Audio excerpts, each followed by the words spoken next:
With that, let's go right into the critical reasoning part of the webinar. Any last minute questions overall? Is the free learning content for Focus Edition? We have about 3 hours of content in our free trial for Focus Edition. I believe 3 to 5 hours, somewhere around that. Yeah. And yes, Focus Edition's verbal sim would only include CR and RC. Absolutely. And Kritika, I think I've answered your question. Do we also provide resources? Absolutely. Our mock test available for Focus Edition, as I said earlier, next week, that's what we plan to release. And as data insight stuff, go to our blog, you'll see next week, you'll see an article where we talk about is the GMAT Focus Edition tough? And it'll give you an idea of with regards to who is it tough for, who is it easy for, and if it's tough for it, what should you do about it? Because that's, I think, a deeper answer than what I can answer in about a few seconds. But one thing that I'd really say is, with regards to as an exam which evaluates your readiness to be in a business school, the Focus Edition is probably twice as good as what the current GMAT is, and probably 6 to 7 times as good as the GRE is. So I absolutely love the exam overall. Okay. With that, let's go right into the critical reasoning aspect of the webinar. Let's talk about pre-thinking, and thank you for listening through that. Okay, so how are we going to do this? We're going to talk about how do you approach CR questions today. Then we're going to do a pre-thinking foundation where we'll talk about what is pre-thinking, what are the core skills required if you want to excel in pre-thinking, and then we're going to apply. So this is kind of what you do today over here. Over here, this is the foundation, and then this is the application over here. And then we talk about what should you do next. And as you do that, we'll also give you a primer on the skill building process overall. Okay, guys, questions in the Q&A part, please. Okay, but just as to answer this question, DS is very more or less similar to what you have in Quant. It's just a part of the data insights section. Okay. Let's come back to CR so that we can help you excel on that aspect of GMAT Focus Edition or the current GMAT. All right, so let's talk about your current approach to GMAT CR. So there are two methodologies that people use to ace GMAT CR questions. I want you to tell me which methodology do you use. But before we talk about this, I want to also talk about what pre-thinking is. Pre-thinking is thinking of one potential assumption in 15 seconds before you start looking at answer choices. And this is something which is really important because pre-thinking as a term did not exist in the GMAT space before e-GMAT defined it. There was a term which was paraphrasing, which was predicting the answer. Pre-thinking is not that. Pre-thinking is a litmus test to ensure that you understand the logic that the argument presents to you, and thinking of that one potential assumption in your mind is the litmus test that ensures that you've understood that logic. A skilled pre-thinker does this in about 15 seconds. Okay. So that's something which is really, really critical. Now, today, as you do pre-thinking, you may take 2 minutes, 3 minutes. Your mind might struggle, and that's okay, because the struggle that you go through is a sign of growth. It's a sign of new connections being formed in your brain, in which if you want to go from that 30th, 40th, 50th percentile to that 90th percentile ability in critical reasoning, if you want to answer those challenging questions, doing that, going through that struggle is absolutely critical. Okay. With that, let's talk about which methodology do you follow today. For the first methodology is where you read the answer, go to the answer choices, and do that back and forth between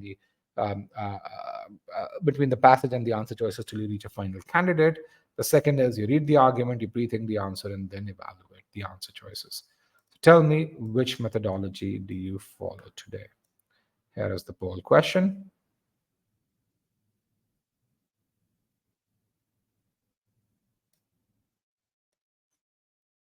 I have about 116 students right now. I only have about 40 responses. I want to get at least 80 responses before I broadcast results. So that way, your response is not biased by what others talk about, what others put in. So I have 45, 46 responses, 48, 50. Come on. 115 students in the webinar. 54. Which methodology do you follow today? 56.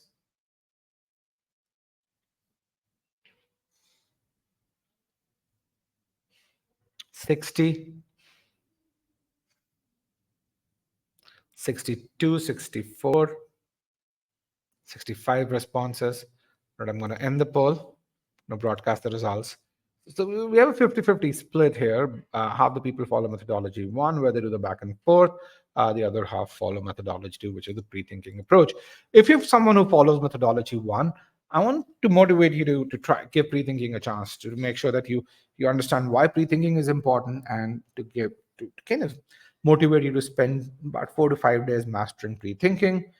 And then if you are someone who's in this camp, I want to make sure you become a better pre-thinker. You get to that pre-thinking in 15 seconds. You get to a higher accuracy rate in 700 level questions. So I have two objectives here, and towards the end of the webinar, I want to make sure, I'm going to ask you guys, how do you feel about your respective objective from this webinar? Was I able to achieve that? What more could I have done to help you achieve that? Now, pre-thinking is not something that you master in isolation. It requires certain core skills in place for before you can even start to pre-think assumptions, or strengtheners, or weakeners, or answers to logically complete questions. And most of the times when people falter, it's not because they don't know the pre-thinking process, it's because one of the foundation skills is missing. One of the most critical skills in GMAT CR, and in GMAT verbal actually, whether you think about SC, CR, or RC, is the ability to visualize information. And this skill also is something that's extremely valuable in data insights. Now, what does that visualizing information mean? It means when you read something, you just don't, read over it and go to the next line. You imagine it happening. So your mind is in a state where you read, and it automatically translates it into a visual.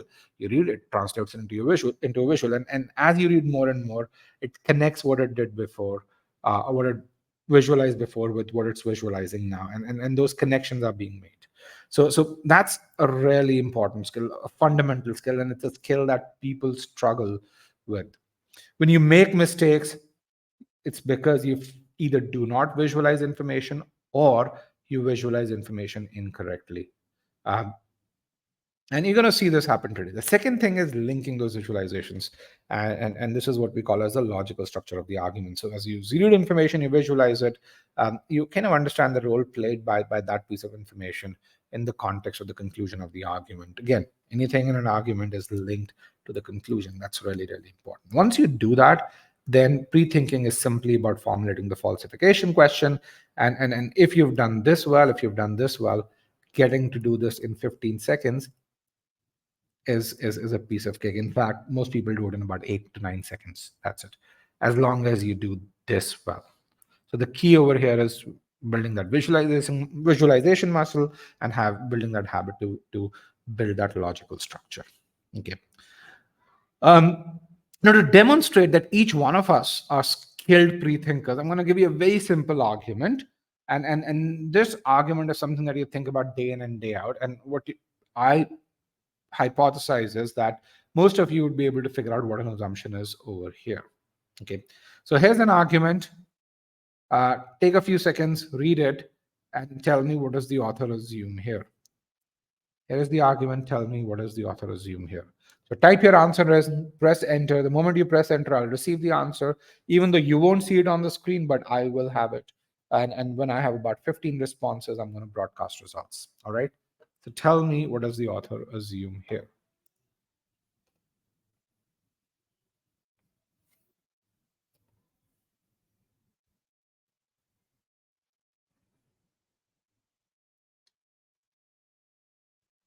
About 9 answers.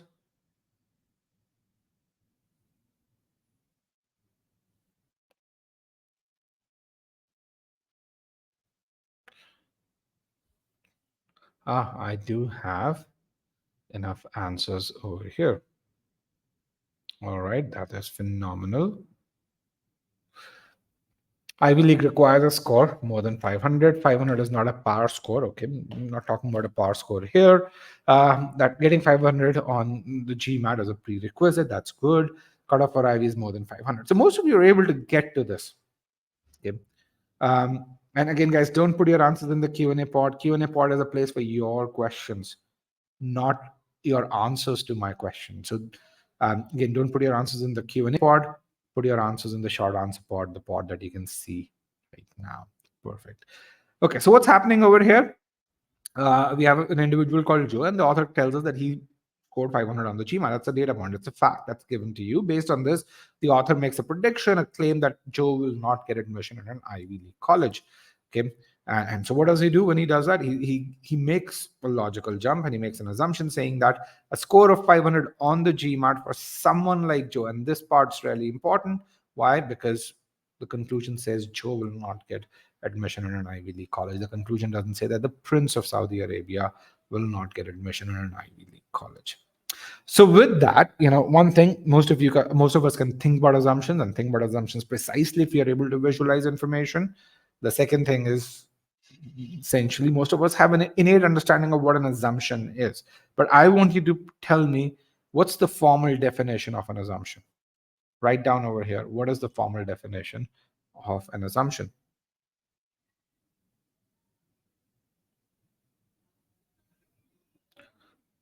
Again, type your answers, press enter.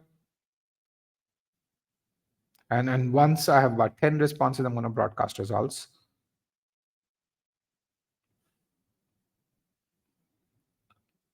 About 8 responses. Okay, 12 results. Here are the responses. Part of what author assumes to be true, unwritten premise that leads to the conclusion. An assumption is the underlying understanding of the conclusion. Extra premise needed to arrive at the conclusion. All right. A statement that helps one to get to the conclusion. Okay, I have about 3 precise responses overall, and lots and lots of responses which indicate a coarse understanding of what an assumption is, not a precise understanding. I've seen a lot of people saying it's an unstated premise. Yes, an assumption is an unstated premise, but an unstated premise is any piece of information that strengthens your conclusion. Every piece of information that strengthens your conclusion is not an assumption. An assumption is a special kind of premise that's there. So what is that special kind of premise? It's an unstated idea, which means it's not stated in the argument, that must be true for the conclusion to hold true. So what it's saying is it's something that is required for the conclusion to be valid. It doesn't, a statement that just strengthens the conclusion is not enough to be an assumption. That's a strengthener. It's not an assumption. An assumption is that strengthener that is required for the conclusion to be true. And I'm going to tell you what this means using a visualization. But before that, there are 2 characteristics of an assumption. First is that it provides new information, which means you can't infer this, the information in the assumption from the argument. And the second is that it satisfies this one very special condition, which is must be true. For those of you who've heard about the negation test, this negation test is nothing but something that's developed around this must be true condition. Okay. The correct answer will satisfy both these conditions. The incorrect answer will not satisfy at least one of these 2 conditions. 95% of all CR questions are built around the CR assumption questions are built around the must be true, but 5% of all CR assumption questions are built around this new information aspect. Okay, so at e-GMAT, we're big on visualization. So what does this mean with regards to visualizing what an assumption is? Let's kind of assume that this house represents our argument, the roof represents our conclusion, and supported by 3 pillars. Now, which of these satisfies that must be true aspect of assumption? So to do that, what we're going to name these pillars, and we're going to remove them one by one and see if the roof remains upright. Okay, so let's go through this. Let's remove pillar number 1. If you remove pillar number 1, the roof still stays upright. Yes, it's weakened slightly, but the roof's upright. So what it means is pillar number 1 was a strengthener. It made the roof stronger, but it's not an assumption. Then let's remove pillar number 3 as well. The roof still stays upright, which means pillar number 3 was also a strengthener, but not an assumption. So let's bring all of them back. And let's now remove pillar number 2. As we do that, the roof caves in. Since the roof caves in, this is that must be true pillar. It's that pillar that is needed. It is assumption. it is that assumption. So that's kind of the visualization that you need to think about in the context of understanding that must be true aspect of assumption. And we're going to really see us apply this but 5 times in this webinar. Okay. So all of these 3 pillars were supporting statements. The only supporting statement or the only strengthener that satisfied that must be true condition, or MBT, was pillar number 2. Okay.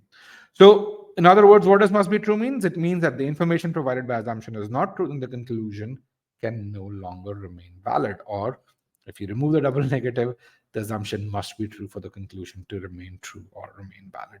I'm going to share this PDF with you, but if you want to take notes, continue to take notes. I'm only going to ask you to write down 2 pieces of information throughout this presentation. One is the definition of an assumption.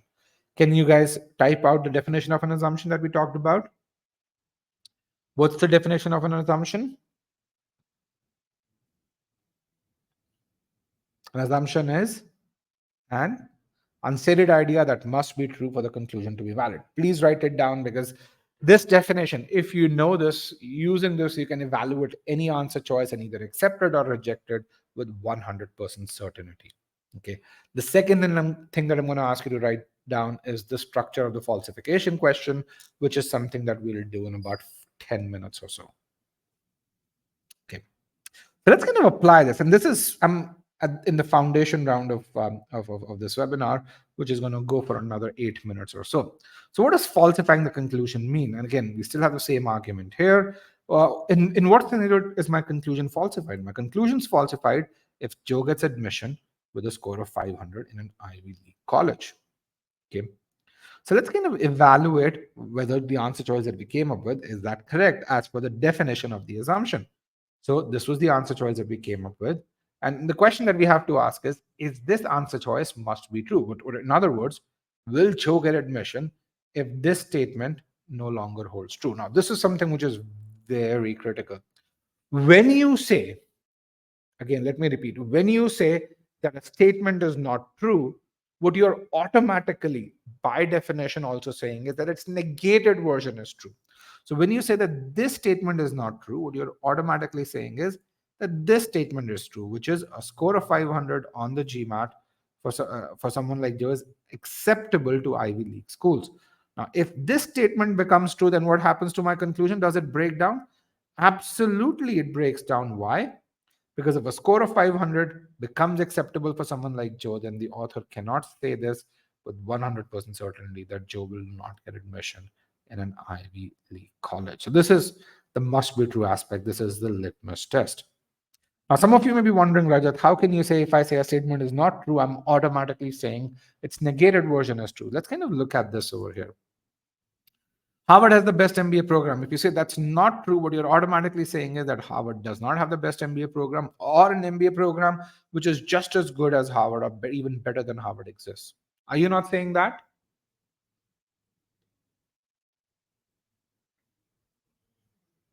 Right? Let's look at another statement here. John runs faster than David. If you say that's not true, well, you're automatically saying that John does not run faster than David, or David is just as fast, or in fact, David even could be faster than John. Okay. So again, when you say a statement is not true, by default, what you're saying is its negated version is true. With me so far? Yes?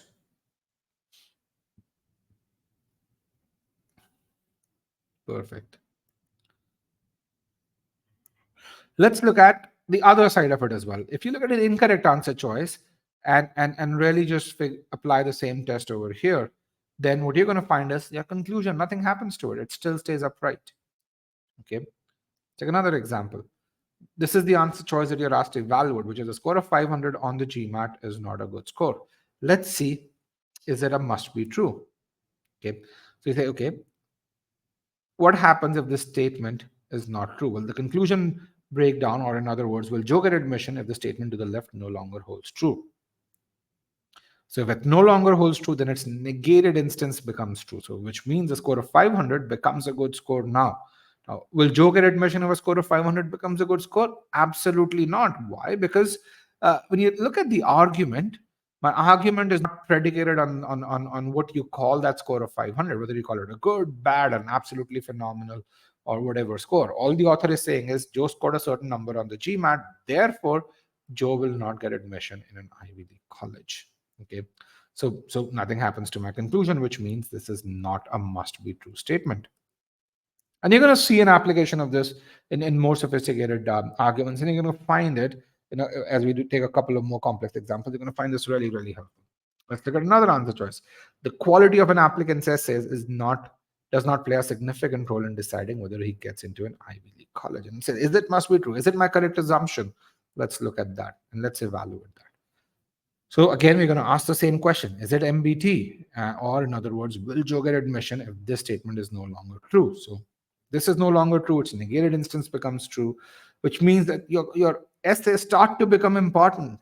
Now, if your essays start to become important, then will Joe get admission? Absolutely not. Why? Because if it doesn't even get the bare minimum on the GMAT, those essays don't even start to become important as per the information and the argument.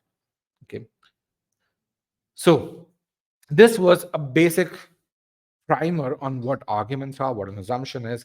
Let's now go from this point towards pre-thinking. Again, the three skills that we're going to focus on is our ability to visualize information, build that logical structure, and then formulate that falsification question. Okay. Just to summarize, for the correct answer, what you're going to find is the conclusion breaks down in the presence of that negated version of that correct answer, which means if you remove that essential pillar, your roof will cave in. For the incorrect answer choice, the conclusion will continue to hold true even when you remove that, or even in the presence of negated version of that incorrect answer choice. Okay. Now with that, I want to strain your brains towards pre-thinking. So I'm going to give you a slightly more complex argument. No answer choices. I'm going to give you 2.5 minutes. Your job will be to tell me what does the author assume here. Okay. So I'm going to give you this argument. You're going to take about 2.5 minutes. You're going to put in your pre-thinking, and then I'm going to go through my pre-thinking process, and then we will evaluate a couple of submissions if we need to. Okay. With that, here's the argument. Do you guys have a pen and paper? Do you guys have a pen and paper ready with you? Absolutely. Okay, I'm going to remove broadcast results. I'm going to mute myself for 2.5 minutes. Good luck. Here is the argument. Good luck, guys.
Another 35 seconds, guys. Type in your answers, press enter so that I get those responses. Once I have about 15 responses, I'm going to broadcast results.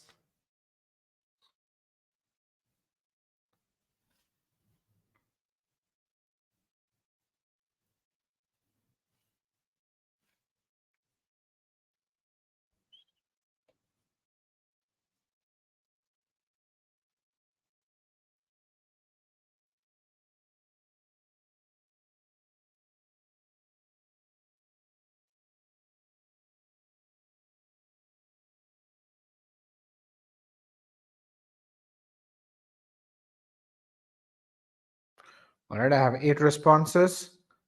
I want you to put in what is the assumption here. What does the author assume? Read the argument, put in the assumption here. 10 responses. Diana, can you copy and paste your response in the Q&A pod, in the short answer pod, please?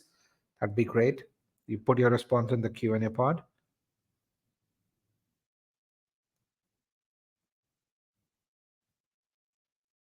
5, 4, 3, 2, and 1. Let me broadcast results so that you guys can see what others have put in. And I have a couple of responses in the Q&A pod as well. Amruta, you please put that response in the short answer pod, which is on the stuff on the vertical right-hand corner, not in the Q&A pod. All right. You can see some good responses, some responses which are more about the conclusion than the assumption, and some responses that are not along the lines of what the argument's about. Okay. All right. So with that, let's move forward. So the way we go about pre-thinking is we isolate and understand what the conclusion's talking about. And one of the things that I like to do is I always try and assign numbers uh, uh, to things. And when you assign numbers, I think it makes you it forces you to make some decisions, and as you do that, I think you get additional clarity. That's my personal opinion. It works for a lot of people, and you've got to try it out to see if it works for you. Okay. In my opinion, when you assign numbers to things, things become a lot more clear. The next thing is I join things together. I build that logical structure. I look at how does the author justify his conclusion, what context is given, are there any points that go against that conclusion, and kind of stitch all of them together. That gives me a visual of what that argument is, and then I ask my pre-thinking question. Okay, so let's talk about this pre-thinking question here, because this is a new piece of learning. That's the job of this argument. So what is that pre-thinking question that helps you understand what assumptions is? This pre-thinking question stems from that very definition of an assumption, which is that an assumption is an unstated idea that must be true for the conclusion to be valid. Okay. Now, if an assumption is required for the conclusion to be valid, then without an assumption, there are possibilities to break the conclusion down. Or in other words, an assumption is built around scenarios that break the conclusion. Okay. Thinking of, if you go back to that example of the house, if you were to put if you were building a house, if you were to put pillars on there, you'd kind of figure out where is my roof caving in, and put pillars over there. This is the same process in this case. So if you have to figure out assumptions, what all you have to do is, given the information in the argument, figure out the scenarios in which my conclusion breaks down. As long as you can figure out those scenarios, your assumptions simply are that these scenarios are not possible. That's your assumption. Okay. So what is that falsification question? Under what circumstances, given the facts in the argument, will my conclusion break down? And this is the same question you're going to ask for every argument. So please write it down. This is the second thing that I've asked you to write down. This is the only other thing that you need to write down, because this is the same question that we're going to ask for every argument that we have over there. Okay. Again, write it down. We're going to repeat this question about 8 times in this webinar. Okay. So here's the argument. The first thing that I want you to answer is, which statement is the main conclusion? I've divided this argument into 3 statements. So which statement is the main conclusion? Statement 1, 2, or 3?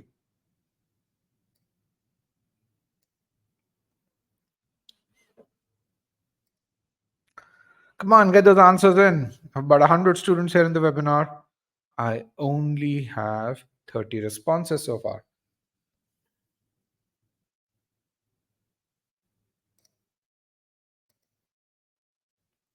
I have 40 responses. Come on, which statement is the main conclusion? You guys have seen this argument. 50 responses. Come on, let's get to 65.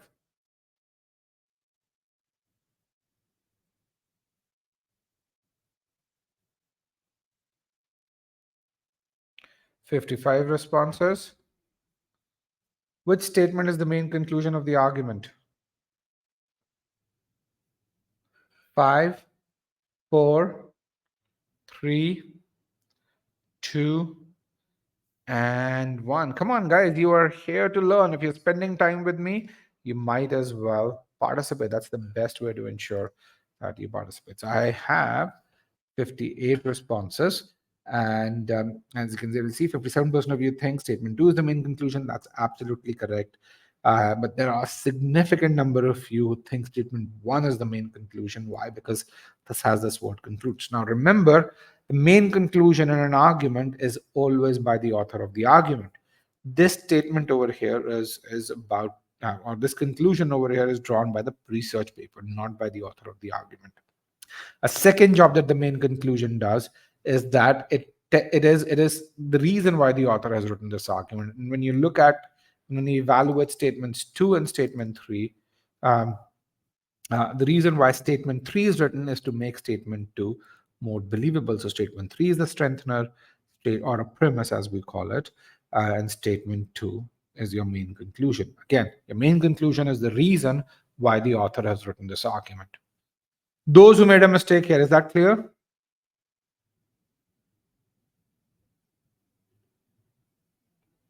Okay. All right. And this is where, as you go through this, you're going to figure out where the gaps are in your thought process. What is statement number 1? It's context. Many a times when the author presents his argument, he will provide some context, and which is what statement 1 is.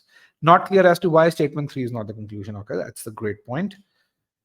Okay, so is this the main idea of the argument? Is this the main reason why the author has written this argument? And let me read statement 3. The criteria for rewarding tenured faculty typically places a greater emphasis on research than on teaching. Is that the main idea of the argument, or is this written to make sure that you believe in statement 2 more, which is the difference between professors in the tenured system and other full-time lecturers has to do with the reward system for professors? What's the reason why 3 is written? Is 3 written to support 2, or is 3 the main idea of the argument? Bobby?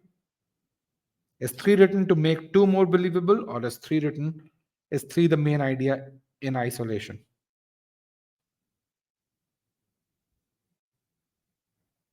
I don't have a response from Bobby.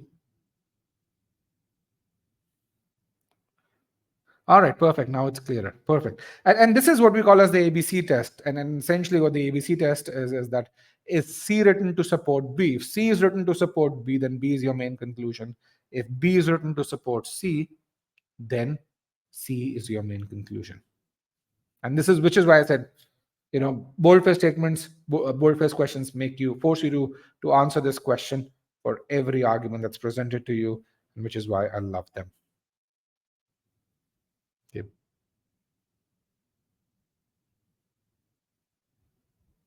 This is also another way to say, because 3-2 happens because X, Y, so Y is the main conclusion. Absolutely. Now, I want to ask another question. And this is where visualizing and understanding statements is molecular aspect of GMAT critical reasoning, and as well as reading comprehension. Whose reward system does statement 3 talk about? Is it just tenured faculty, just lecturers, both, or neither? Whose reward system does statement 3 talk about? Come on, I'm looking for 60 responses here. You've read this argument.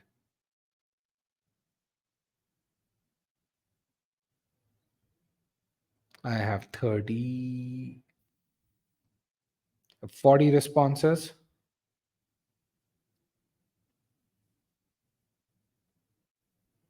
Close to 50 responses.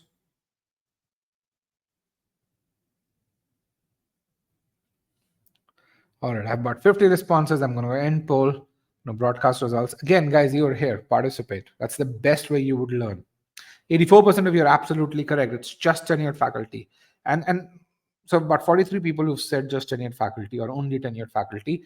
About half of you got it right away. The other half had to spend time to do that. And this is something you shouldn't have to, given how much time you spent on the argument. Then you have 12% who think it's both. Why? Because they think this greater compares tenured faculty with full-time lecturers. No, it doesn't do that. This greater compares the emphasis put on research versus the emphasis put on teaching. So what the statement 3 is saying is, for tenured faculty, maybe there is 70% emphasis on research and 30% emphasis on teaching. We don't know anything about lecturers. We don't know their reward system at all. Okay. Is this clear?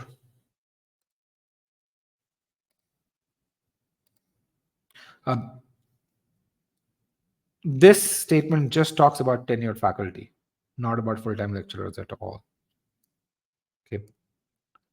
With that, let's visualize the conclusion. The conclusion says the difference between tenured professors in the tenured system and other full-time lecturers has to do with the reward system for the former. So essentially, what the author is saying is that maybe tenured professors help only 40% of the students, full-time lecturers help 70% of the students, and this difference over here is because of the reward system for these guys, for tenured professors, not for full-time lecturers, I'm sorry, but tenured professors. So blame the reward system. That's what the author is saying.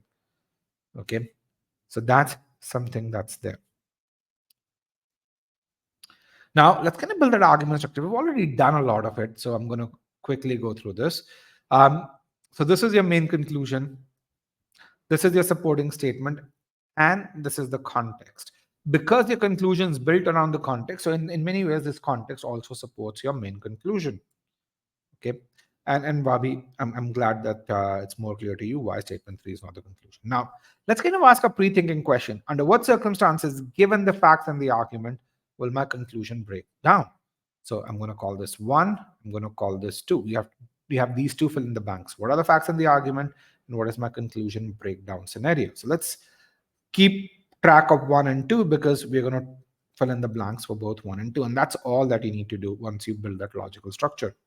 Under what circumstances would the reward system not be responsible? So this was 2, and this is 2 over here as well. So you can really see this is my conclusion breakdown scenario. Can you guys see this? Reward system not be responsible for the difference means the conclusion is breaking down here.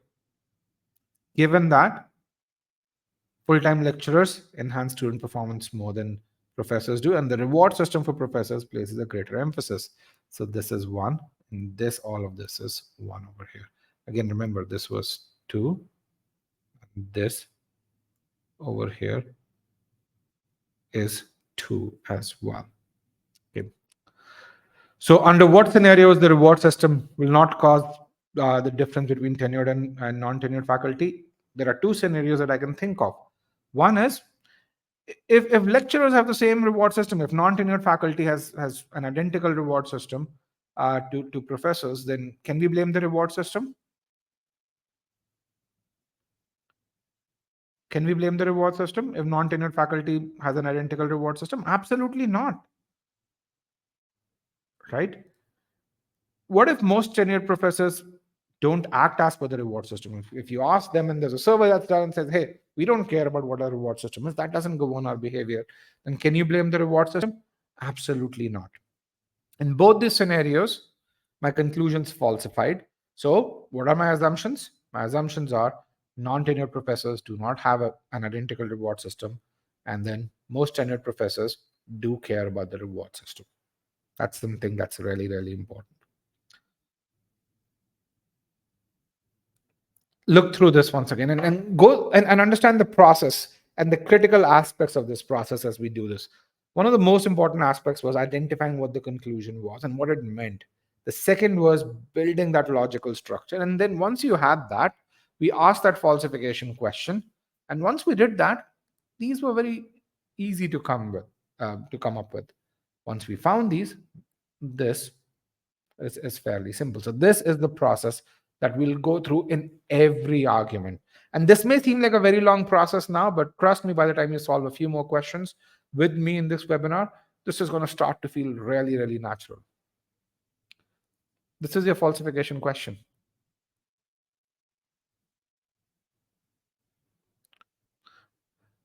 Jasleen says, isn't it already mentioned in the argument that the reward system is different? No. Jasleen, let me just share this argument with you. That's a great question, and it's a very valid doubt. Let's look at my argument here. Here is the argument. I've separated it down into 3 statements. Do we have any information about the reward system for lecturers in this argument?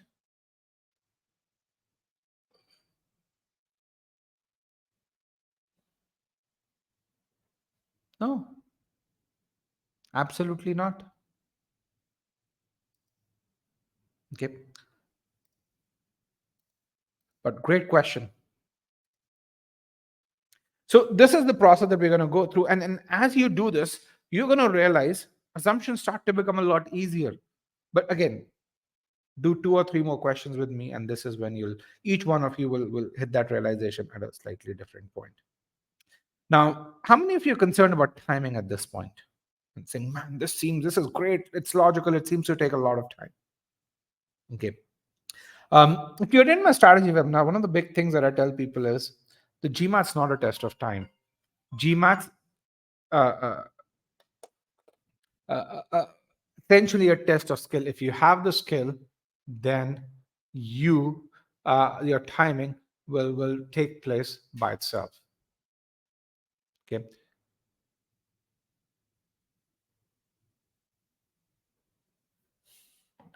So let me first say this. If pre-thinking did not work, then we would not be accounting for such a high share of overall 700 plus scores.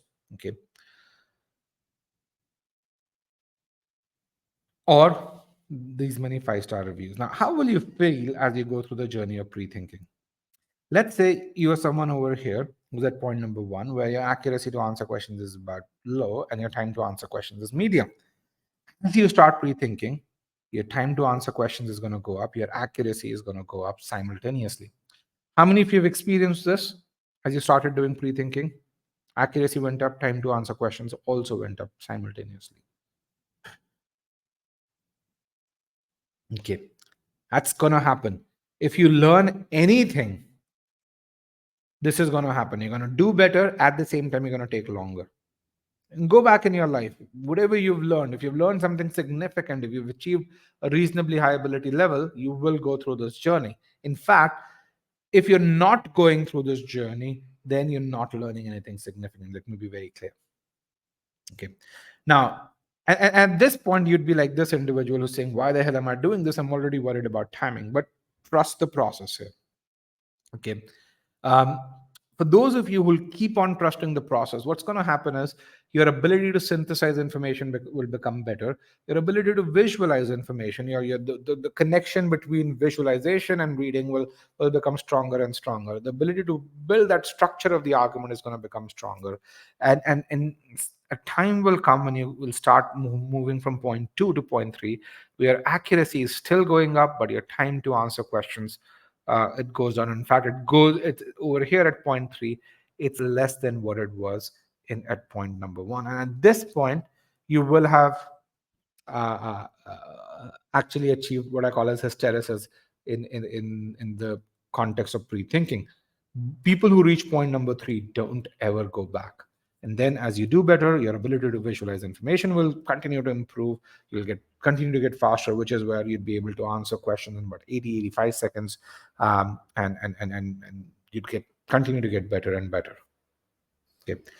So again, 1 to 2 is really critical, but trusting the process and going from 2 to 3 is actually the most critical piece over here. Do not give up if you start to take longer. In fact, if you are making mistakes, despite following the process, then you're making mistakes in visualization. Questions on this before we move forward?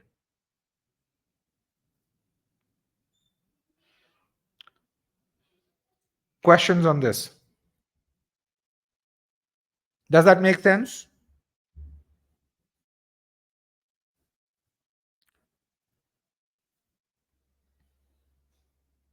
A few more yeses.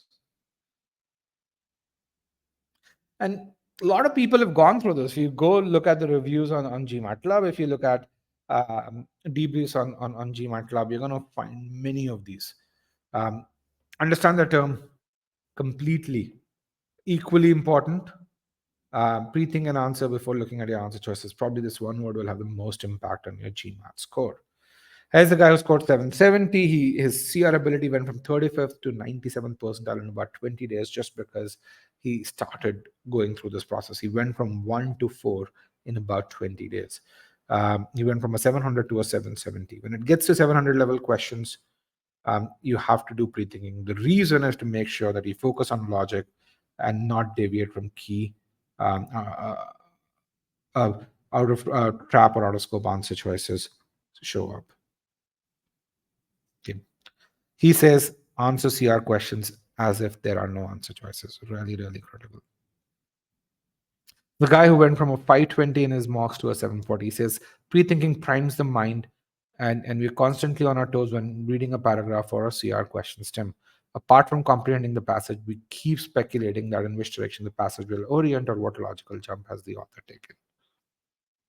Okay. Do we need to pre-think all possible scenarios? No. As remember, what is the definition of pre-thinking? What's the definition of pre-thinking?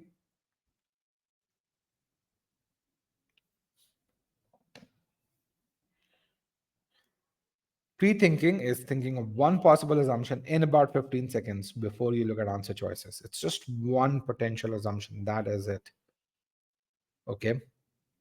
That's pre-thinking, not all the potential assumptions. And for the person who says I seem to be disturbed today, thank you for pointing that out. Yes, the moment I was on that timing graph, my phone rang and that irritated me a bit. So good job catching that. But yes, I'm back. But again, remember, this journey is absolutely critical for any piece of learning that you do. Another piece, please don't call me sir. Everyone calls me Rajat. No one addresses anyone at e-GMAT by sir or ma'am. Okay.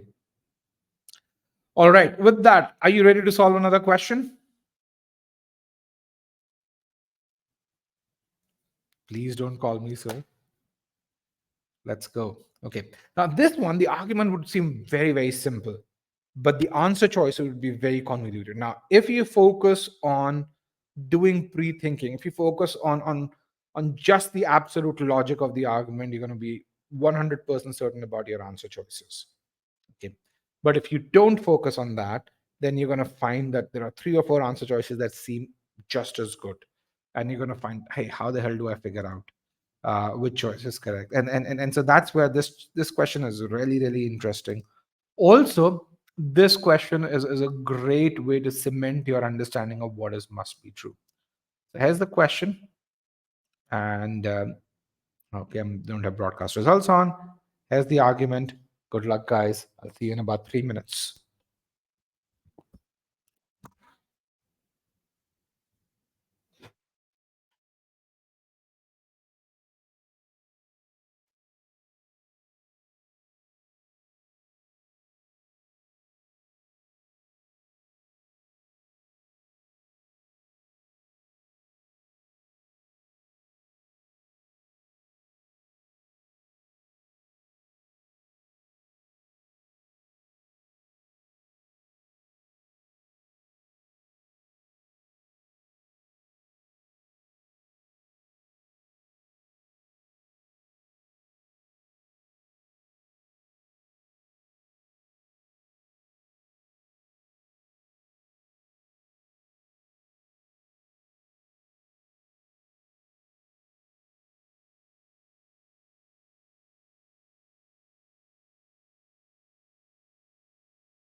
All right.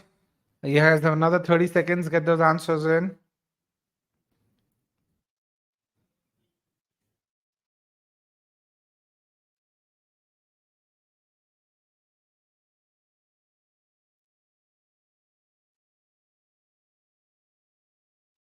Five, four, three, two, and one. Let me end the poll and broadcast the results. You can really see this is what we call as a split jury. The most popular choice, only 35% of you or a third of the class has chosen it. Choice B is popular, C is popular, D is popular as well, and A is just as popular too. Um, how did you feel when you were solving this question?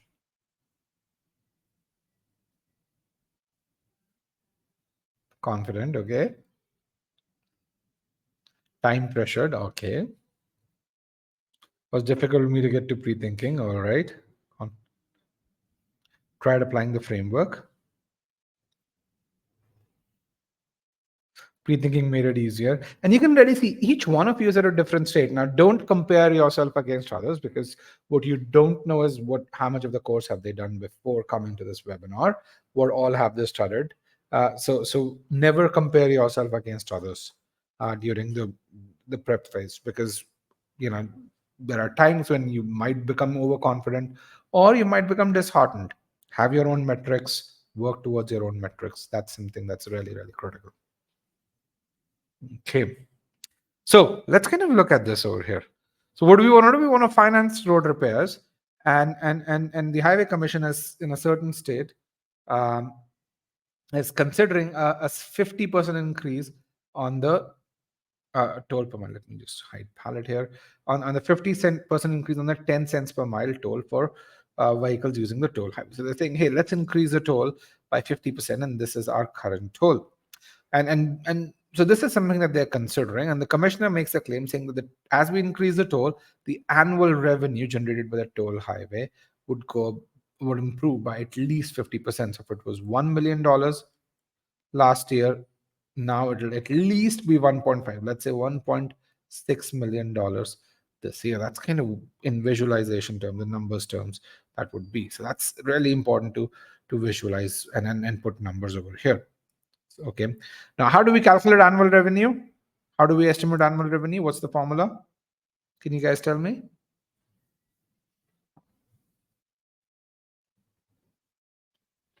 What's the formula for estimating annual revenue? Miles traveled, yes, times toll per mile. Absolutely. The person who's saying distance multiplied by number of vehicles. Where do you have number of vehicles in this argument? Where do you have number of vehicles?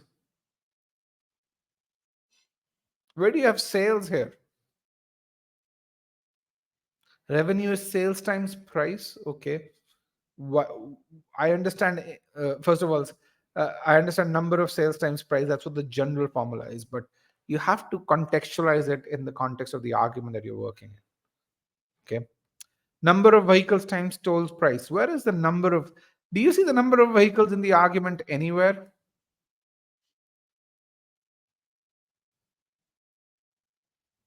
Do you see vehicles anywhere in the argument? Yes, no. You have the argument up right here.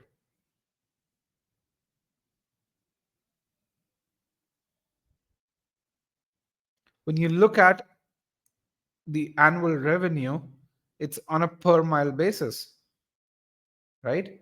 So annual revenue needs to be toll per mile multiplied by total number of toll miles.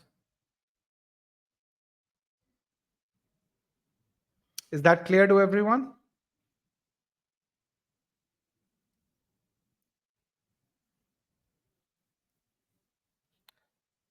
Okay. Simple.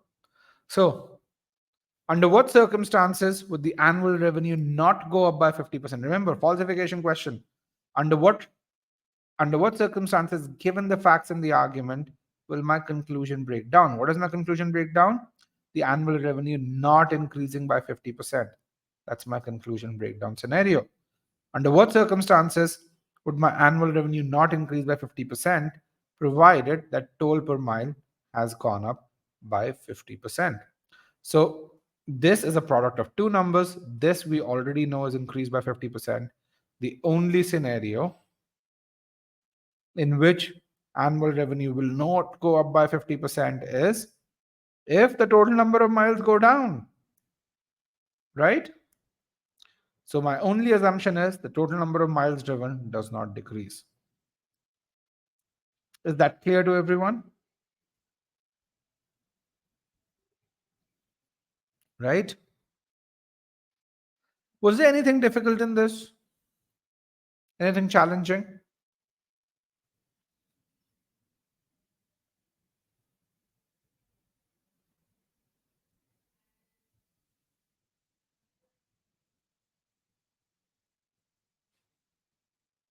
No,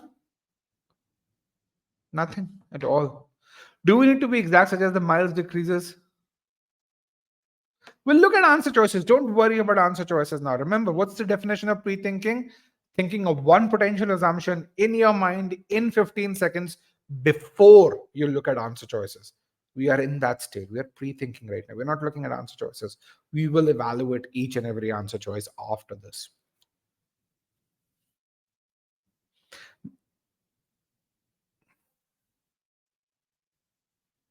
If you assume toll was based on trip instead of reading toll per mile, you can see yes. So what's the mistake? Or what's the corrective action for you if you assume that the toll was based on trip?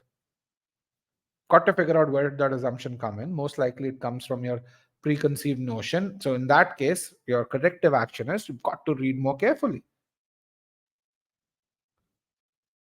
Do you have to be exact such as miles decreases by more than 50%? Miles don't have to decrease by more than 50%. Even if they go down by 10%, we have a problem.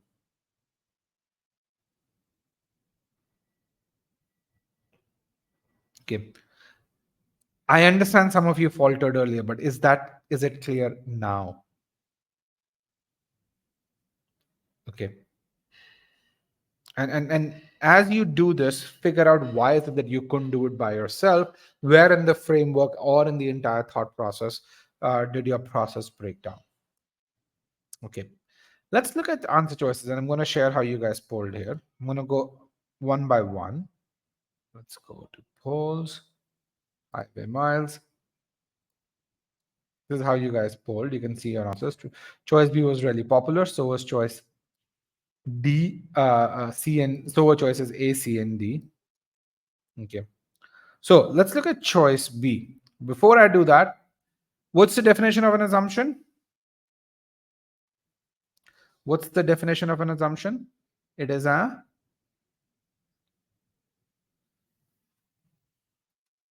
what is the definition of an? It's an unstated idea that must be true for the conclusion to hold true. Okay, it must be true. It's required for the conclusion to hold true. Everyone remembers that? All right, let's look at choice B. Choice B says the total number of trips made on the toll highway per year will not decrease from the current level. So, which means last year, if we had 1,000 trips, this year we will still have 1,000 trips at a bare minimum. It could be 1,001, it could be 1,100, it could be 1,200, it could be more. Okay. My question really is that required?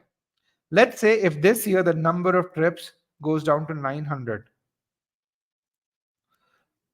does it mean that the total number of miles will definitely go down? If this number, the total number of trips, go down to 900, does it mean that the number of miles traveled would go down? Absolutely not. Why? Because if the number of miles per trip, if each trip becomes longer, then you could still have the same number of total miles. So while choice B is a great strengthener, is that a must be true? Absolutely not. People who chose choice B, is that clear? Why you chose choice B? Or why choice B is wrong? I'm sorry.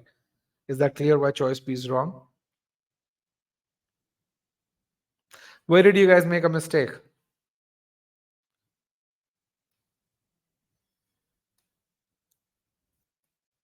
Where did you guys make a mistake when you chose choice B? Where did your thought process go wrong?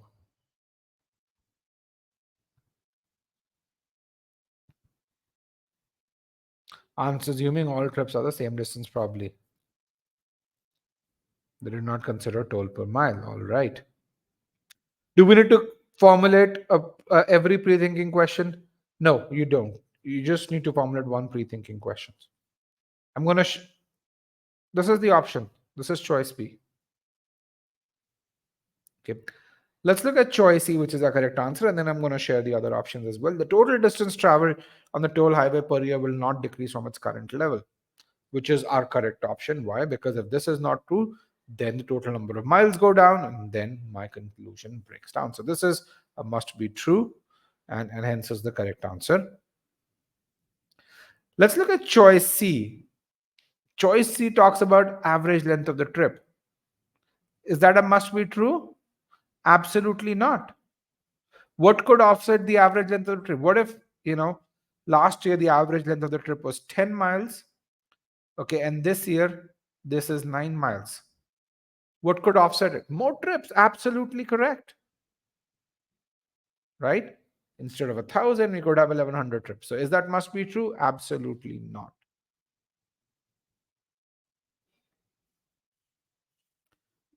Choice E is my correct answer. Choice D similarly could be offset by multiple means.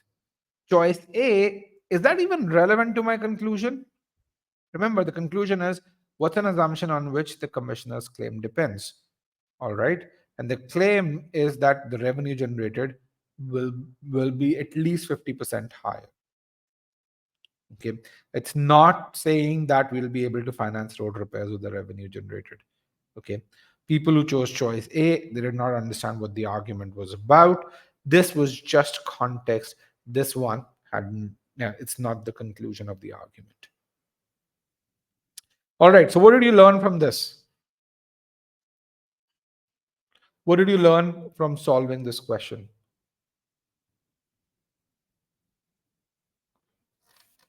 All right. I am glad you're able to see this. That's good.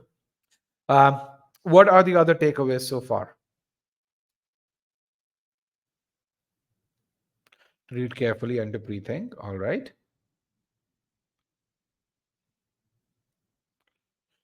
Don't need to go through all the hundreds and hundreds of questions. Okay.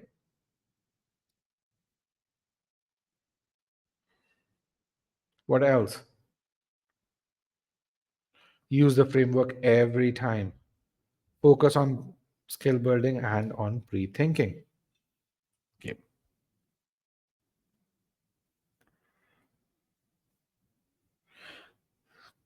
Now, the fourth and fifth questions, these are really challenging questions. Let me be very clear.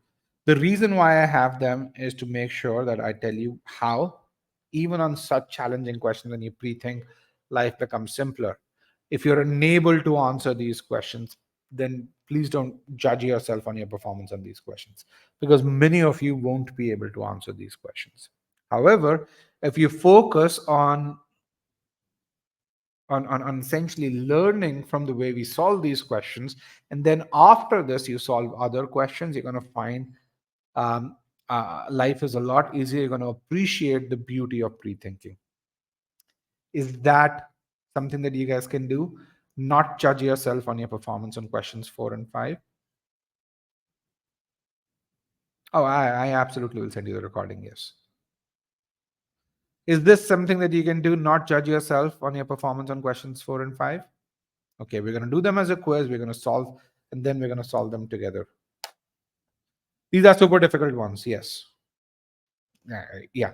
And again, the thing which is there is you get the most learning from the most challenging questions. And in a live session, I want to make sure that you get this in a very focused manner. And when you go through the course, that's where it's a lot more progressive in nature. Okay. So yeah. With that, let's go through questions 4 and 5. Make sure you You have a drink of water. Um, so our first question is RDS technologies. And because these are difficult questions, I don't want to time you. So I want you to select not answered. So I want 30 people to select not answered. That way, when you choose an option other than not answered, I know you're done with this. And that's when I'm going to call time. 30 people to say not answered.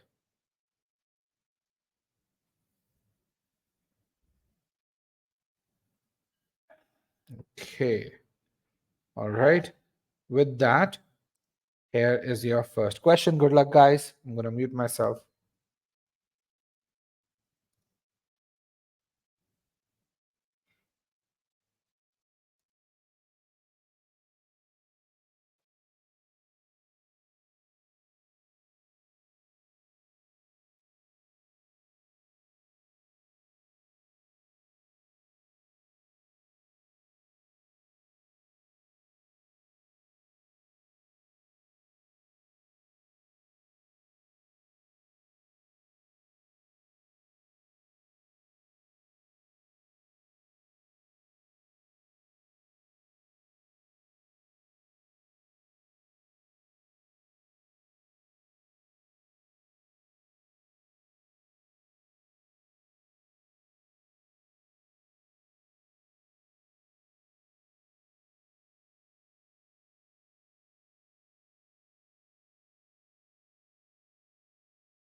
All right, guys, get those answers in. About 80% of the class is done right now. So we have the last 5 seconds. 5, 4, 3,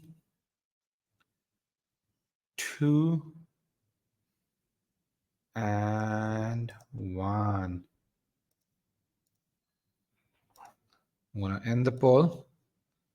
This is how you guys poll. Choices D, A, and B were really popular. C and E not as popular. Okay.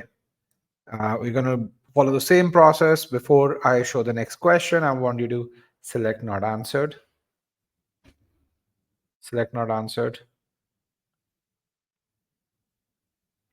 Okay, I'm going to remove broadcast results. Here is your next question. Good luck, everyone.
All right, we have 80% in. Last 5 seconds. 5, 4, 3, 2, and 1. I'm going to end the poll. C, D, and E are very tight knit. They account for about 86% of, about 85, 80 odd percent of all results overall. So we're going to focus our attention on these questions. Okay, but again, good attempts. How are these questions? How did they feel?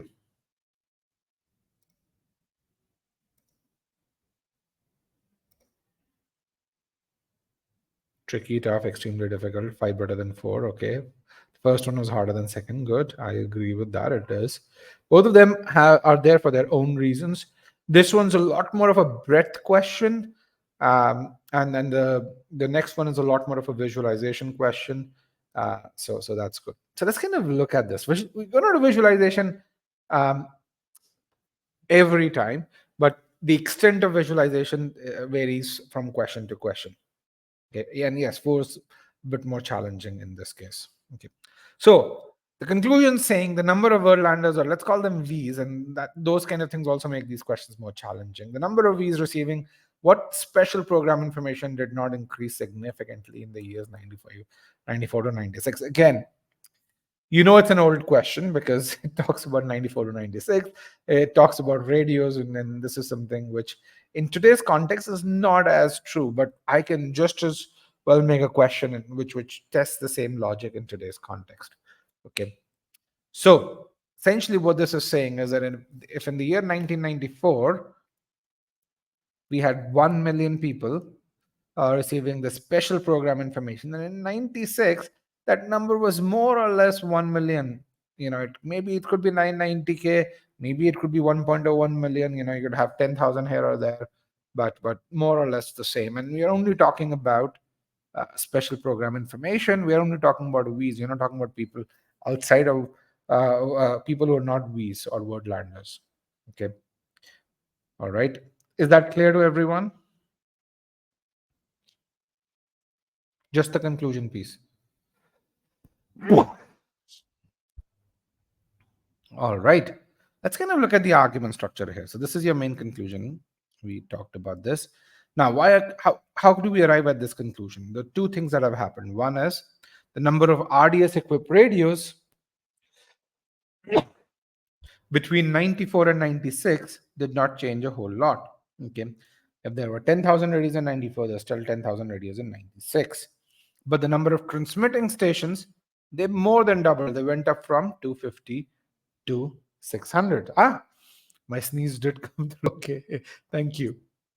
I thought I muted myself. All right, now what's the other piece over here? There's a condition that's given to you that if you want to get this special program information, which is there in the conclusion, you need the transmitting tower and you need the receiving radio. You need both of those things. You need a mated pair. Okay, so that's something which is what the context gives you in this case. Just the overall role played by each statement, is that clear?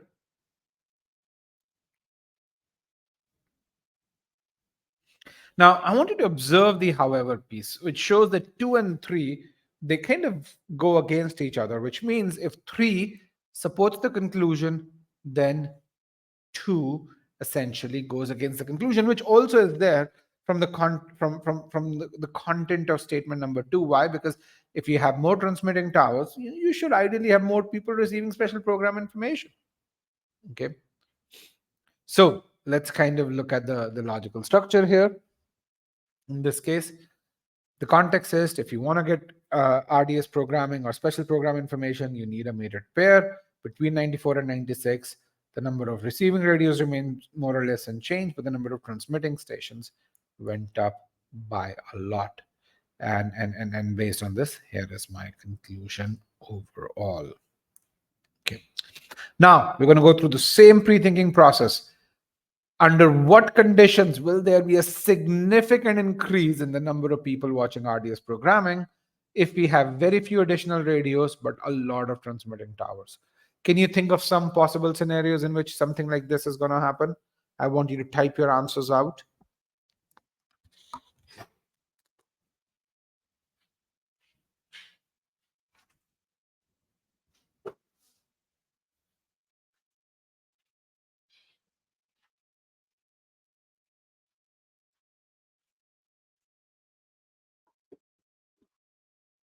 All right, more people are listening to the same radios. More people in the listening range have the same radios. New additional radios don't include this new feature. Okay, there are no additional radios. In what scenario will my conclusion break down? Don't tell me the assumption. Tell me, how can I break the conclusion down? One is more people are connected to the same radio. What if, so there are two possible scenarios. One is if we put these additional stations, so these lot more stations, in areas where people had the radio but had no coverage.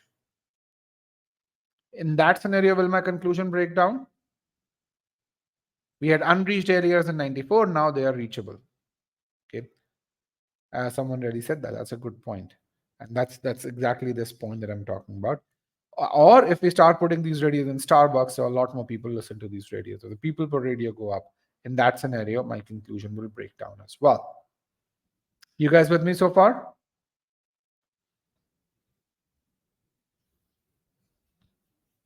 Okay.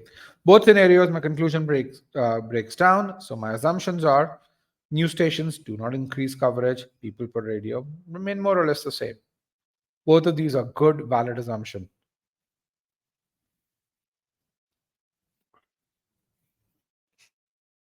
Absolutely. Increase in radio stations will not increase the number of receivers until the receivers to have the uh, this compatible radio. That part is yeah, that's a good doubt, and it won't. That's not an assumption. That's something that's given to you already. It's inferable from the argument that hey, if you have a transmitting station, it doesn't mean that you have more radios. That doesn't happen automatically. If it happened automatically, then the number of RDS radios remain unchanged. That statement would be falsified. Okay. Now, with that, let's analyze our answer choices. I'm going to share your results, your poll results here. Audience technologies. Here are your poll results. This is how you guys polled. Choice A in this case is the correct answer. Choice B, choice D are very popular. We're going to talk about why they're incorrect. So we're going to discuss each and every choice in isolation. Okay. Choice says, and choice is worded in a very sophisticated manner.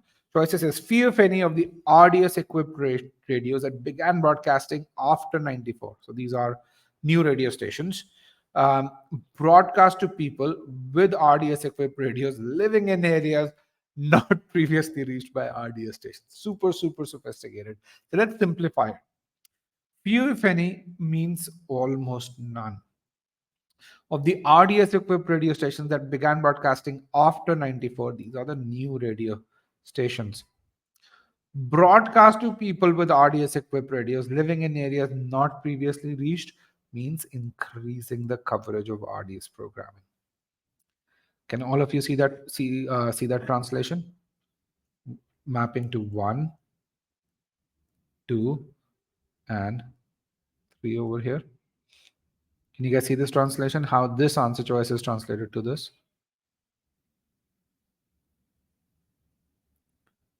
Okay, which is what is in line with our pre-thinking. So let's negate this. Almost none of the new radio stations increase the coverage of RDS programming. If we negate this, it says at least some radio stations increase coverage. If that happens, then the author cannot say with 100% certainty that addition of new radio stations did not lead to, or the number of people receiving special program information remained more or less the same. So negation of this answer choice breaks my conclusion, which means this is my correct assumption. Okay. I'm going to discuss every other answer choice, but is this clear why this satisfies the must be true condition?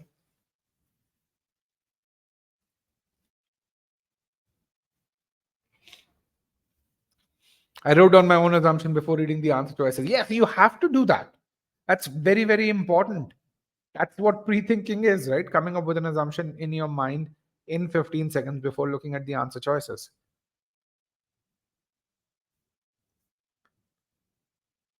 Okay. Okay, if you still have a doubt, put that doubt in, and then we'll look at it towards the end of this question before we start with the other question. Let's look at choice B. A lot of people choose choice B because they say they think, what if everyone already had an RDS radio? in 94, then in that case, no matter how many more radio stations you put in, the number of overlanders receiving special program information will not go up. How many of you had this thought process when you read this answer choices? Let's assume everyone had an RDS radio in 94. How many of you had that thought process and chose this answer? Because a lot of people chose this answer. I think this was one of the most popular choices. Okay. Yes, that would be true. But is that must be true? It's very similar to saying in the previous question, if the number of trips remain the same, or then you very high likelihood that your total distance traveled would remain the same. But was it required? Absolutely not. And let's kind of go there. It's really important to understand why you chose an answer choice, and in the context of the argument, why does it not satisfy the must be true condition? Choice B says in 1996, most Wordlanders, most V's, I'm going to translate this most to 70%. Can I do that? Can I do that to simplify things? Put that to 70%, and the logic will apply in the same way if we make it 60, 65, 80, 85 or so. But 70% is anything greater than 50% is correct. Yeah, so that's why I like to put a number. Okay, I know most is more than 50%, but that seems like so many cases. If you just take one case and prove it wrong, then it's wrong for other cases as well. Okay, so choice B says in 1996, 70% of Irlanders who lived within the listening area had a radio equipped to receive RDS. Okay, so that's what this choice is saying. Now, my question to you is, what's an assumption? What's the definition of an assumption?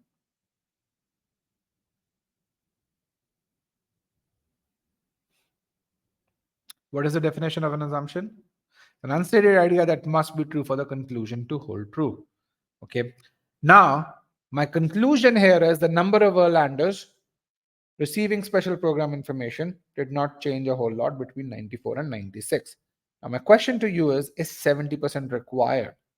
Or in other words, would the conclusion not be true if in 94, 20% of Irlanders had an RDS radio, and in 96, the same 20% or a different 20% had an RDS radio?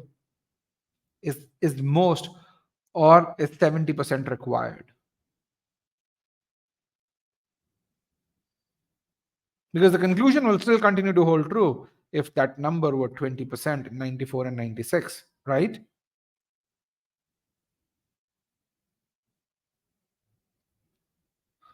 So because the 70% or most is not required, choice B is not the correct answer. Remember, the conclusion is about the change in number of people from 94 to 96, or change in number of listeners from 94 to 96. It's not about the absolute number in 94 or in 96. So your answer choice cannot be an absolute number in either 94 or 96. Questions, doubts on this? Lakshya, I'm going to look at your doubt, address your doubt when we get to choice D, but choice B, is this clear? Why this is not a must be true answer choice? Again, this is deep. There's a lot of learning that's here.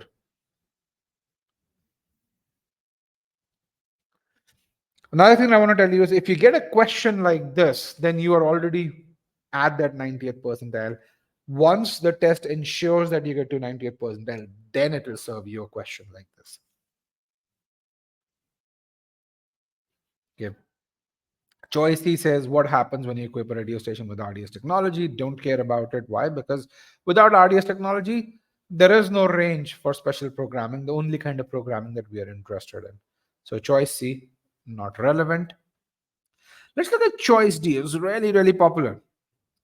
Choice D, in many ways, is completely irrelevant if you focus on it.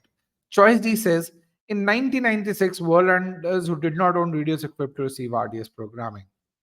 So it talks about the kind of people who we don't care about, could not receive any programming, We don't care about any programming. We care only about RDS programming or special programming.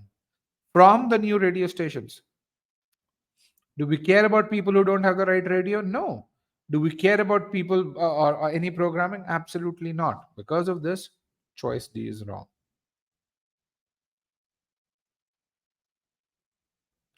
So Lakshya says, in my pre-thinking, I thought about the second case in which more people may be listening to RDS radios. Okay, which is true. That's a good thing that you thought about those, which led me to choose option D, which should not lead you to choose option D. Your pre-thinking was right. Your translation of that pre-thinking was wrong. And then he says, in this case, I think I was being narrowed by my pre-thinking, and I want to understand what your suggestion is. So Lakshya, I mean, your pre-thinking was correct. Let me be very clear. I don't think your diagnosis of why you chose choice B is correct.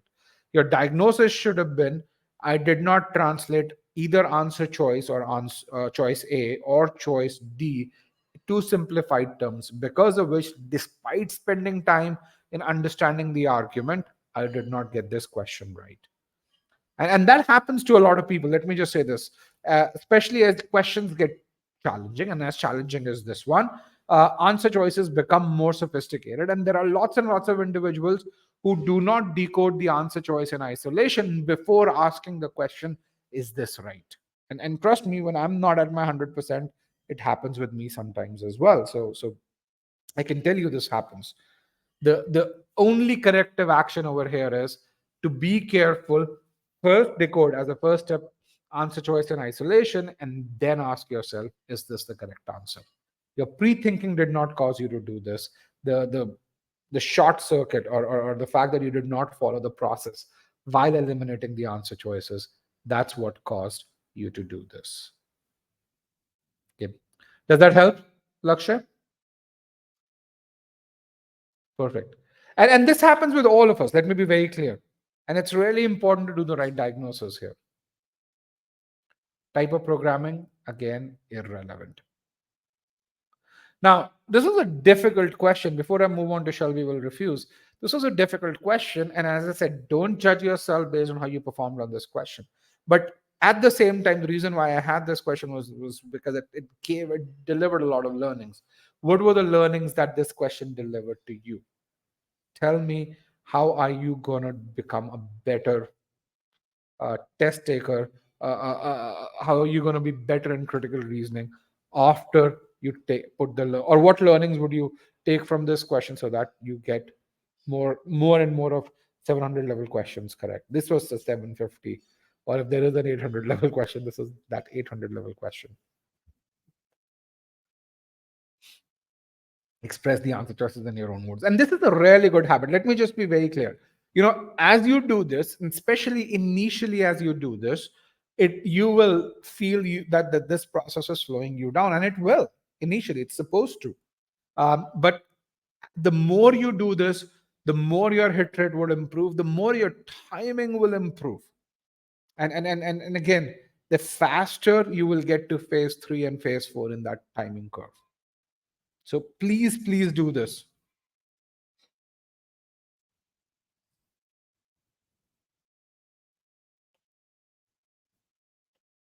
Okay. Let's go to the last question here. And this last question, we're going to focus just on visualization and translating what we read into visualization. Okay, let me show how you guys did on this question. This is how you guys pulled. Oh, no, not this one. This is RDS Technologies. Where's my shall we will refuse? This is my shall we will refuse. Choices C, D, and E, counted for most of the votes. All right. So please take these learnings with you. So now let's come to shall we will refuse. Last year, sorry about that. Where is my short answer pod?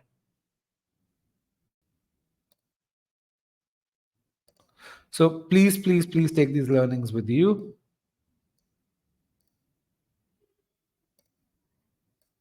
So last year we did not incinerate, we did not recycle anything. As a result, everything that was there, all the refuse that we collected was burned down or incinerated. overall. Now, let's assume one trash can over here is equal to one truck. How many trucks would we send for incineration last year?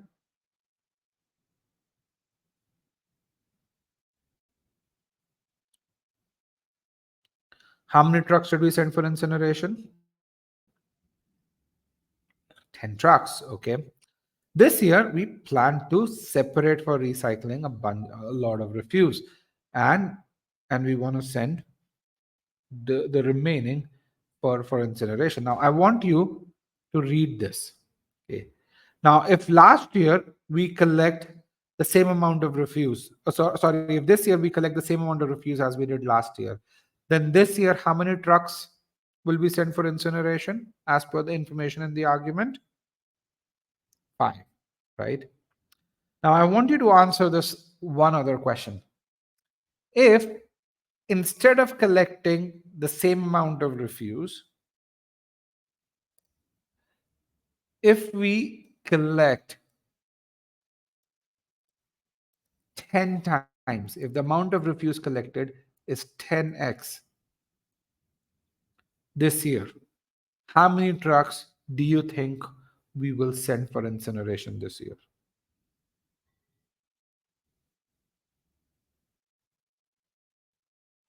If we collect 10 times as much refuse as we did last year, so this piece over here is 10x that. So here you have a factor of 10 in here. How much refuse do you think we'll send for incineration this year?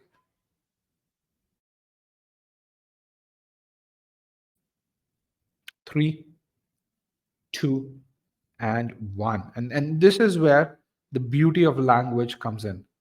Only 4 people truly understood what this argument is saying. The correct answer to this is 5. Even though we collected 10 times as much refuse, we will still send half as many trucks as we did last year. And this is something that the argument's telling you. It says this year city services will separate for recycling enough refuse two is a purpose word, to reduce the number of truckloads of refuse to be incinerated to half of last year's number. So this is saying is regardless of the amount of garbage we collect, we're only going to send half as many trucks this year for incineration. Half as many as what? As we sent last year. Is that clear? Can you see the beauty of language and how visualizing that, translating that helps us understand what's happening in the argument? Why is that not beauty? It is beauty. It's a commitment that you're making, and it's really important to translate that into numbers. And this is what happens when you do that. You put numbers instead of statements, and you're able to understand their logical relationships. You're able to understand the argument. You're able to visualize everything that's out there. Okay. I'm going to go through this. We're going to go through the pre-thinking process.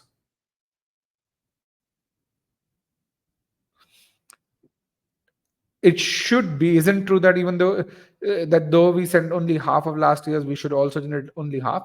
Let's kind of look at this over here. So the falsification question would be exactly that, to say under what conditions will the ash generated be greater than 50%, even if we send only half as many trucks as was sent last year. In what scenario will we generate more ash? If we send just half as many trucks, if we send 5 trucks and still generate more ash, what will be the required condition in which this would happen? If there's more refuse per truck, if we pack those trucks so tightly that when we burn that refuse, the average amount of refuse per truck goes up. Is that clear to everyone? The only scenario in which we'll generate more ash, more than 50% of that, is if we pack those trucks more tightly. Okay. So if this is my falsification scenario, then my assumption is the ash per truckload is similar to or lower than what it was last year. Yeah, the kind of reviews can also generate more ash. Absolutely, that's true too. Good point. So again, we are worried purely about ash per truckload.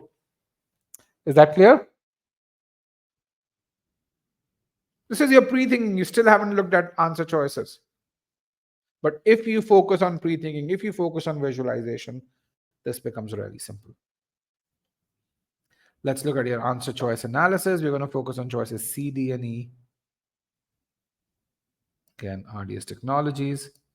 This is how you guys, not RDS Technologies. Why do I keep on doing that? Shelby will refuse. This is how you guys polled for this one.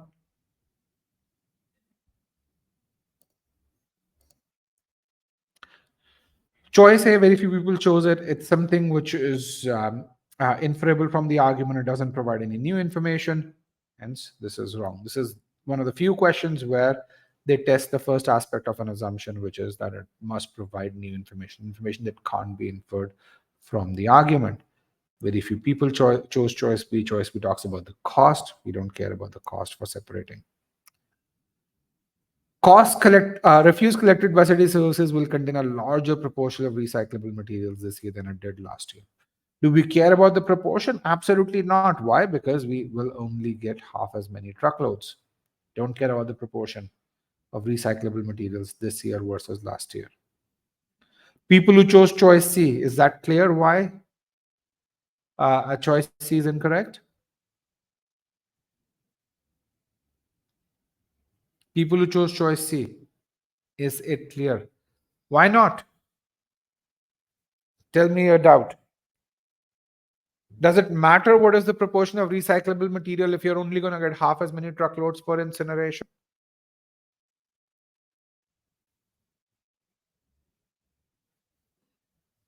Why? Because your ash is generated only by incineration. Choice D is precisely in line with our pre-thinking and is the correct choice. It talks about ash per truckload. You guys can see that, read that. Any doubts on choice D?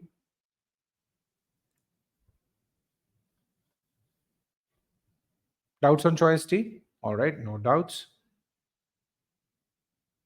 Choice E talks about the total quantity of refuse. You've already tackled that. Um, and again, that's immaterial. Why? Because we're only going to send half as many truckloads for incineration. You can see the negation test being applied here, and you can see it has no impact. Does a truckload only contain ash? Does truckload contain ash? No, truckload contains refuse, which is burned to generate ash. Remember? The argument said that.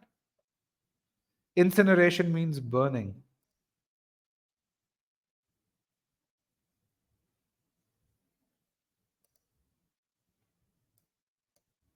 Okay. Here's the argument. Let's see. Why can't I move the argument? Here's the argument here. All the refuse collected, blah, blah, blah, blah. So the truckloads contain refuse or garbage. So takeaways. What are your takeaways here?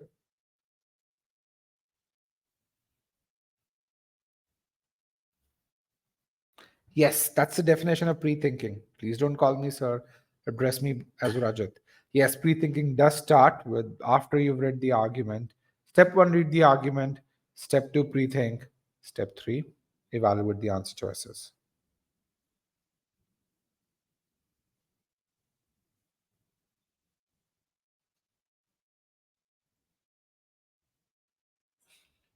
Should you always write down the conclusion and the assumptions before solving the question? So here is something that you need to learn about the process of learning.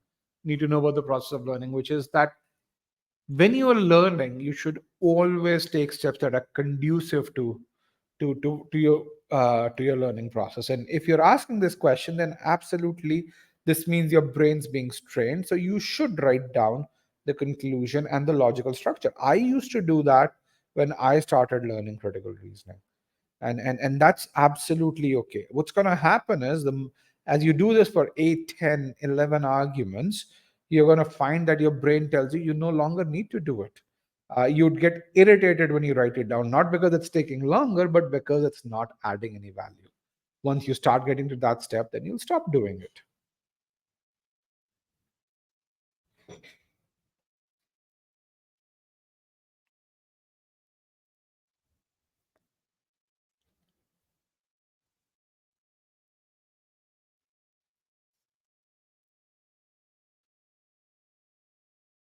Read the question, need to think more deeply about possibilities. The challenge is to know where the valid alternatives end. Good, that's true. That's a great point. And the challenges, and that's one of the learning aspects of it.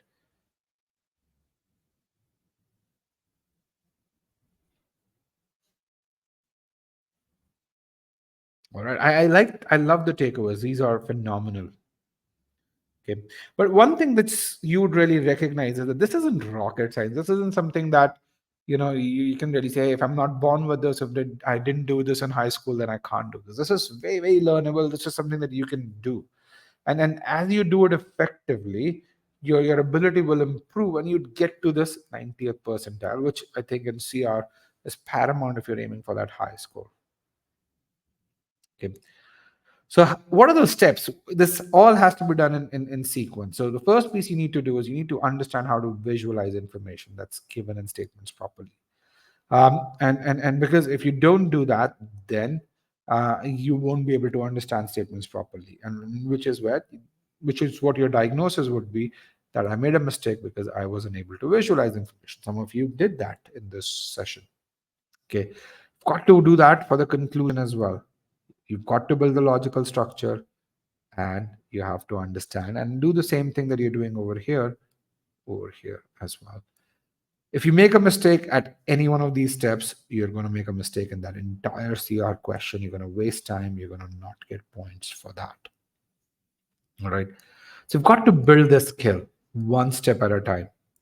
How do you classify statements properly? If you're an e-GMATer, go through the premise and conclusion modules. As you do that, you'd learn how to classify a statement, figure out whether it supports my conclusion, goes against my conclusion, does it provide context, which statement is the main conclusion, the ABC test, and all of those things. Everything would be there. Okay. How do you visualize statements? And this is one of the most important skills you're going to learn. And this is something that you'd learn in our inference module. It's the biggest module. It has 14 learning activities. Overall, in this entire module, you have about 80 statements and passages just in inference. And for those of you who are e-GMATers, you would have wondered, why is it that e-GMAT why is it that we put so much emphasis on inference when you only get one inference question? How many of you wondered and hated the inference module to begin with? No one here? Okay. Okay. There's the reason why it's there. It builds that foundation, not only for inference, but for assumption, but for uh, evaluate, strengthen, weaken. And it is phenomenal. It's not just good, it's phenomenal. It'll rake your brain. But for those of you who put in the hard yards in this module, um, you're going to find life after this becomes so much simple. Those of you who give up in this module, because this module will challenge you, you are going to find that you have to come back to this. Okay. So don't give up on this. Question, visualize with every example, every exercise question. And this is where these scores, these evaluations become really critical, because if you get a score like this, revise it right then and there so that on the next file you can get a score like this. If you get a score like this, revise it right then and there. You can see this particular student spent 41 minutes so that you can get a score like this on the next one.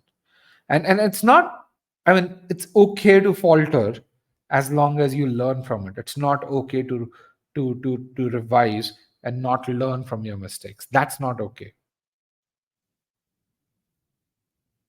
Okay. ABC doesn't stay, it's ABC is ABC.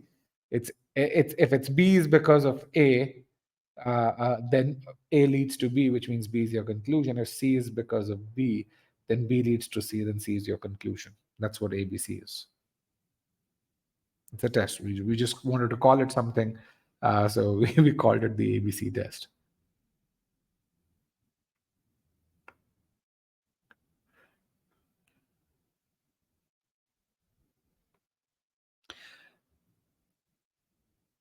Once you do the inference module, that's when we start with arguments, and that's where assumption comes in. And some of these files are a part of your free trial. Make sure you do this. But those of you who are a part of a paid course, we make sure you go through each and every argument structure. After you go through inference and assumption, you are done with actually 60% of all the learning that's supposed to be done. In this module, you have about 10 files, overall about 45 arguments in there. And you would go from phase 2 to phase 3 right within this module for entire CR. And which is where going slow here is absolutely important. Okay. You will go through each and every aspect of these 4 skills in this module, and then you'll apply the same thing and evaluate. You can see there's just one concept file here. After that, you have application and practice quizzes with detailed solutions. You'll do the same in strengthen, you'll do the same in weaken, and then you'll go take cementing quizzes.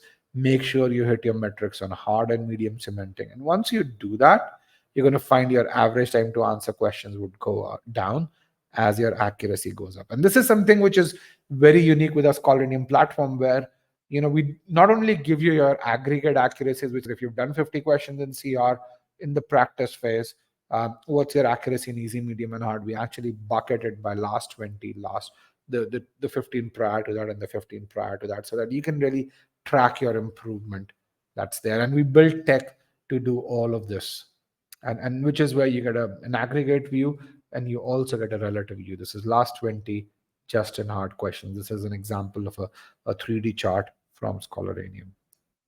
Okay. And as you do this, 140, 150 point score improvements become very, very possible in this case. With that, take a look at the free trial, go through the CR files, and go ace GMAT critical reasoning in about 14 days or so, or about 40 to 45 hours. Okay, I have a bunch of questions here. Let me share the session PDF with you as well before I address questions, and also feedback on the webinar.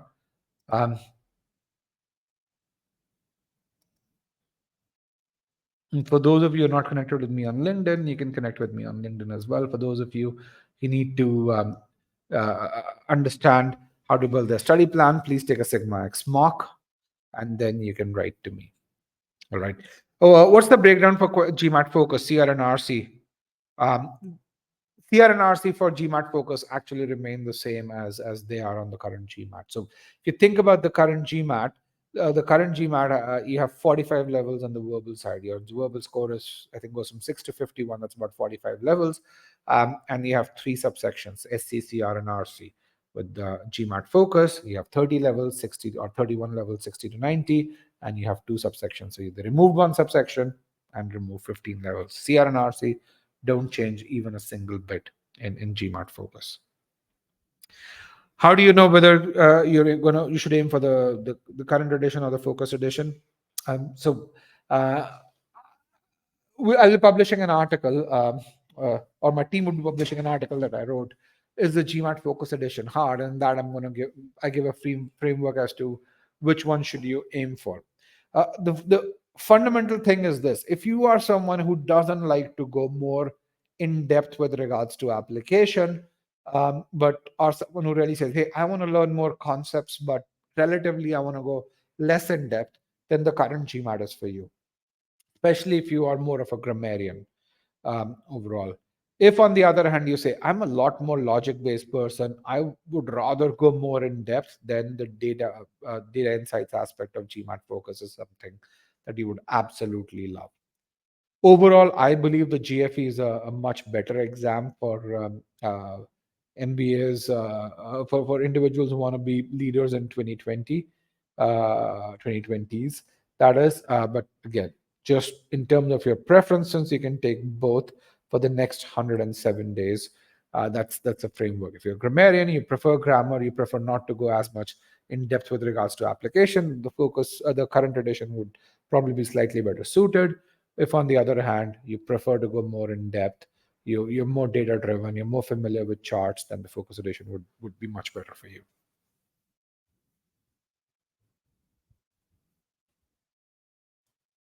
Okay. How much ideal improvement is possible in the remaining 100 days for the classic GMAT? So typically, here's something that you need to really think about, which is number of hours. Um, so my rule of thumb is, if you're looking to, so for every point of improvement, put 1.5 hours. That's something that I typically see people put in. Now there are people who are much more focused, much more regular with their studies. For them this goes down to about 10 hours, and there are those who will study for 2 days and not study for 5 days. For them that goes on from 15 to 20 hours for every 10 points of improvement, or 2 hours for every 1 point of improvement. So there is that variation that exists. So given that, you saw Karthik, who went from 570 to 740. It's about 4 months or about 100 days or so. Yeah, so it's actually less than 100 days. So 100 days, if you put in about, let's assume 200 to 220 hours, you can get to 120, 130 points of improvement. Okay. Can we use the older kits for preparing for the focus edition? Absolutely, yes. And it works vice versa as well. That's a great question. So the mocks for the focus edition as well as the current edition, they have non-overlapping set of questions. So you can absolutely use the mocks for the focus edition, even if you're preparing for the current edition of the GMAT, for CRRC and aspects of quant, and vice versa as well. Yes.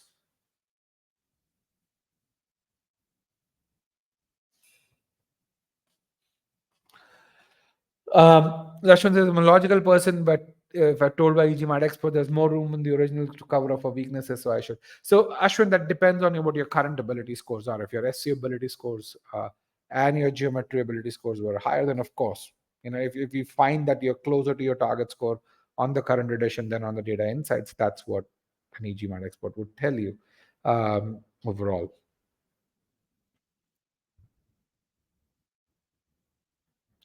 Mocks of Focus Edition, Vabi, come in next week. Yes, we committed to our students a total of 5 mocks. We'll be releasing 3 of them next week. Our Scholaranium is already there, so which is the foundation for mocks. But yeah, next week you'll also see mocks come in. And other than the official mocks, e-GMAT would probably be the only company, or be the first company to release mocks, and fully computer adaptive mocks, that is. And in fact, for the Focus Edition, many companies are not going to release mocks. So I know Manhattan has not announced any mocks, and they're just offering uh, the official mocks with their $1,500 or $1,600 course. I know Kaplan is not going to build mocks. Princeton hasn't announced anything. I looked up on Jamboree's portal. I couldn't find anything. 800 Score is not going to announce mocks, from what I understand as well. But we will get to about 5 mocks plus enough questions in Scholaranium that if you wanted to build fixed mocks, then you'd be able to build another 5 to 7 mocks as well. Okay. All right, guys. With that, I want to thank everyone for joining me today. It was great having you, and Pyle and I will make sure that we do more and more sessions for you guys. Okay. Thank you, and have a wonderful day. Bye bye.